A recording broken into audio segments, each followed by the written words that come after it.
بسم الله الرحمن الرحيم. السلام عليكم، ازيكم يا أهلاوية؟ عاملين ايه؟ معاكم نصر.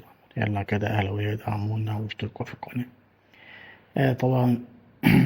كابتن حسن شحاتة ربنا يشفيه ويعافيه، طبعا تعبان بقاله فترة في المستشفى وهيعمل عملية إن شاء الله، ربنا يشفيه يا رب. كابتن حسن شحاتة رمز من رموز نادي الزمالك، شخصية محترمة.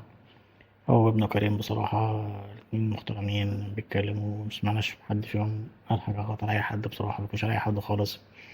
بيقولوا كلمة الحق على طول في أيا كان، سواء ليه ولا عليه. فكابتن حسن شحاتة ربنا يشفيه إن شاء الله ويعافيه. دي كانت زيارة كابتن محمود الخطيب لكابتن حسن شحاتة، راح زاره في المستشفى. طبعا كابتن الخطيب عشرة ملاعب يعني مع كابتن حسن شحاتة طبعا. من جيل واحد، لعبوا قدام بعض كتير جدا جدا جدا. فدي لفتة كويسة جدا جدا من كابتن محمود الخطيب. من نفسي برضه الناس الكتيرة، برضه ناس تحت كابتن حسن شحاتة يرفعوا روحنا معنوية، يقفوا معاه، يحسسوه إن هو أسطورة وقدوة للاعيبة وقدوة للفريق. يعني المفروض لعيبة الزمالك تروح تزوره، ناشئين الزمالك يروحوا يزوروه، ناشئين الأهلي يروحوا يزوروه، منتخب مصر لعيبة منتخب مصر تروح تزوره. ومش مجرد ده هو كان ماسك منتخب مصر وجمعهم كام بطولة خلاص. راجل رمز من رموز مصر، مش بس الزمالك، رمز من رموز مصر. راجل عمل منتخب مصر كتير وعمل للزمالك كتير، لازم ياخد حقه. يعني بصراحة لازم ياخد حقه من نادي الزمالك على الأقل. لازم يحس المكان اللي هو تعب فيه بيديله واقف جنبه، حتى لو مش ماديا، معنويا. هو أصلا كده كده الزمالك مقدرش ماديا، فيديله معنويا. ف يعني نفسي كده كان كابتن حسن حسين لبيب ومجلسه يروح يزوروا ويتصوروا معاه وبتاع. كابتن، أي ناشئين الزمالك يروحوا يزوروا، لعيبة الزمالك نفسها تروح تزوره. يعني يحسسوه راجل يعني موجود.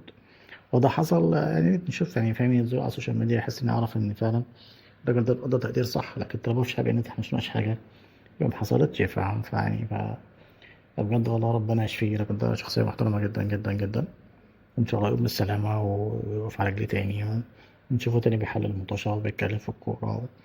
هو ابن كريم طبعا، كريم طبعا من شخصيات محترمة برضه. كريم مبيحبش يقول كلام مش صح.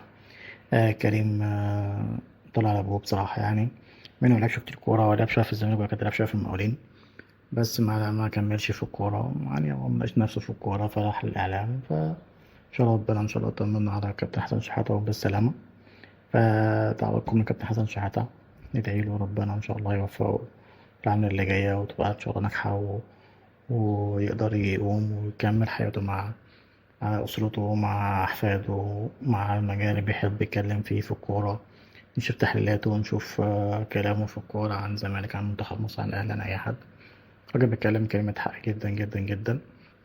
وإن شاء الله يا كابتن حسن شحاتة تكون بالسلامة.